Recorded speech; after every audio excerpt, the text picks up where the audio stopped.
उफ़ पापा जी, आपने पूरा घर ही गंदा कर दिया। अभी अभी राधा ने पोंछा मारा था और आपने चप्पलों के निशान छोड़ दिए। थोड़ी तो समझ होनी चाहिए ना आपको, आप बच्चे तो नहीं। बहू रिया के मुंह से ये शब्द सुनकर अनिल जी अद्भुत से खड़े रह गए। कैसे पुलिस की नौकरी में सिर्फ उनकी एक आवाज़ से बड़े बड़े मशहूरों को हिलाकर रखती थी और आज उनकी बहू ने के घर में इतना सुना रही है। तभी पत्नी ने उन्हें सोफे पर बैठाते हुआ, कोई नहीं जी, बहू की बातों का क्या बुरा मानना, बस जुबान की तेज है, बाकी उसके मन में ऐसा कुछ नहीं। अनिल जी ने पत्नी की आंखों में देखा जैसे पूछ रहे हो सच में, और फीकी सी हंसी उनके होठों पर तैर गई, लेकिन आंखों के कोर थोड़े से नम हो गए। सोफे पर बैठे बैठे ही सोचने लगे, जितने जतन से इस घर को खड़ा किया था, एक एक दिन का अपने हिसाब से रखवाया था, इस घरौंदे का, ताकि सेवा अवकाश के बाद पति पत्नी की सुविधाओं के साथ आराम से रहेंगी। लेकिन आज सारी दुनिया उनके कमरे तक सिमट गई। कमरे से बाहर निकलो तो कितना कुछ सुनना पड़ता उन्हें। हॉल के अंदर फायर पिट बनाया था कि ठंड के दिनों में वहाँ आग के सामने बुनी मूंगफलियाँ खाएंगे, लेकिन मजाल क्या कि कभी बहुत सर्दी में आग जलाने दे, कहती है पूरे घर में राख के कण फैलते हैं। फिर वो चिमनी वैसी ही रंगी पुती दिखती थी, एकदम उजड़ी, क्योंकि बहू को वैसी ही पसंद थी। ये सब सोच रहे थे तभी उनकी पत्नी हाथ में कॉफी का मग लिए वहाँ आने के पास आ बैठी। पति को बहुत अच्छे से जानती थी, वो भी गुस्से में थे। उनके हाथ की कॉफी पीकर उनका गुस्सा शांत हो जाता था। पत्नी भी क्या करती, पति और बेटे समेश के मुंह में फंसी एक भारतीय नहरी जो कह गई। दोनों तरफ बैलेंस बनाते ही उनका जीवन कट रहा था, कभी बेटे की सुनती, कभी पति की। एक दिन सुबह शहर से लौटने के बाद पति पत्नी दोनों लॉन में बैठे थे।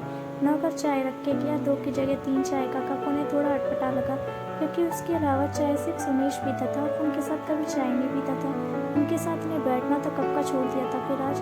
तभी सुमेश वहाँ बैठा साथ में चाय पीने लगा, लेकिन अजीब से चुप्पी। ये वही सुमेश है जो छोटा था, जिसकी बातें खत्म नहीं होती थी। अनिल जी भी कितना थके वो सुमेश के साथ खेलते ही थे। उनकी बातें तब तक खत्म नहीं होती जब तक कि उन्हें कहते कहते थक के सो नहीं जाता। आज अजीब सी औपचारिकता ने अपनी जगह बना ली थी बेटे और पिता के बीच। तभी पत्नी ने उस खामोशी को तोड़ा। सुमेश, अगले महीने ही तो रिया के भाई की बेटी की शादी है ना? हाँ माँ, इसी बारे में बात करने आया हूँ। लड़के वाले इसी शहर के और यहीं से शादी करना चाहते हैं। सूर्या का परिवार शादी के लिए घर चाहता है, वो हमारे घर से शादी करना चाहते हैं। इसलिए मैं चाहता हूँ जब तक भीड़ भाड़ रहेगी घर में, तब तक आप दोनों दीदी के पास चले जाओ। आप दोनों को भी तो भीड़ भाड़ से असुविधा होगी, और दीदी भी इसी शहर में, तो आप लोगों को कोई तकलीफ नहीं होगी। आप दोनों का कमरा भी उनके काम आ जाएगा। ये सुनकर अनिल जी गुस्से से लाल हो गए, फिर अपनी आवाज़ को संयमित करके बोले, बहू के घर वालों को दूसरा घर दिला दो किराए पर 10-15 दिनों के लिए। हम क्यों शिफ्ट हो गई? पापा, आप बिना गजब करती हो। रिया के घर वाले हैं, हमारे इतने बड़े घर के रहते उनके लिए दूसरा घर देखे। अब रिया ने उनसे कह भी दिया है, अब आप लोग अपना देख लो, वो यहीं आएंगे। कहकर सुमेश एकदम से अंदर चला गया।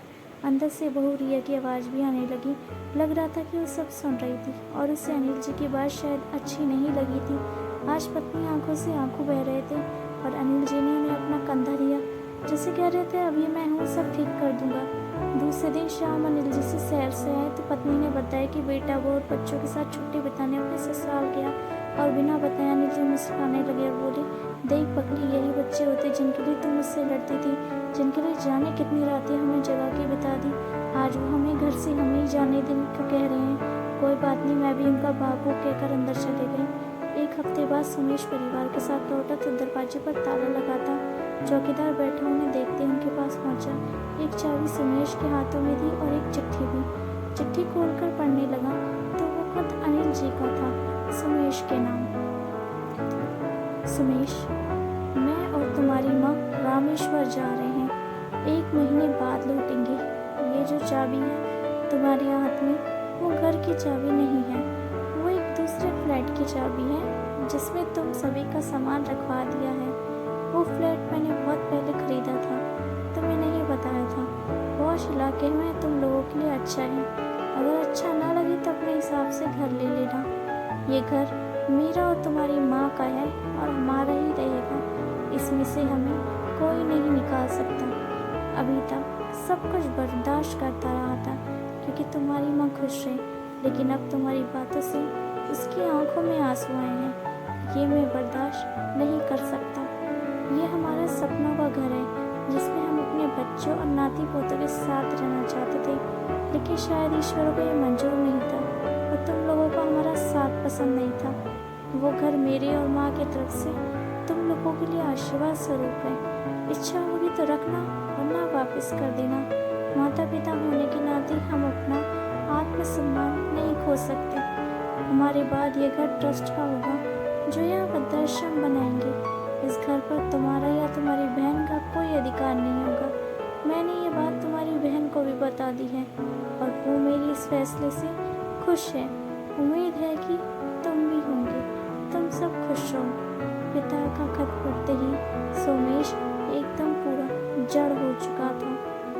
आंखों में आंसू थे, लेकिन ये पता नहीं क्यों आंसू पश्चाताप के थे, या बड़े से घर को खोने का, या फिर ये एहसास के टूटने का कि पिता की जायदाद अंत में बेटे की ही होती है। दोस्तों, अगर ये छोटी सी कहानी अच्छी लगी हो तो प्लीज़ चैनल को लाइक और सब्सक्राइब कीजिए, ताकि इसी तरह की और कहानियाँ मिलती रहें। And thank you so much for watching. Thank you once again. Keep watching, keep subscribe, keep follow.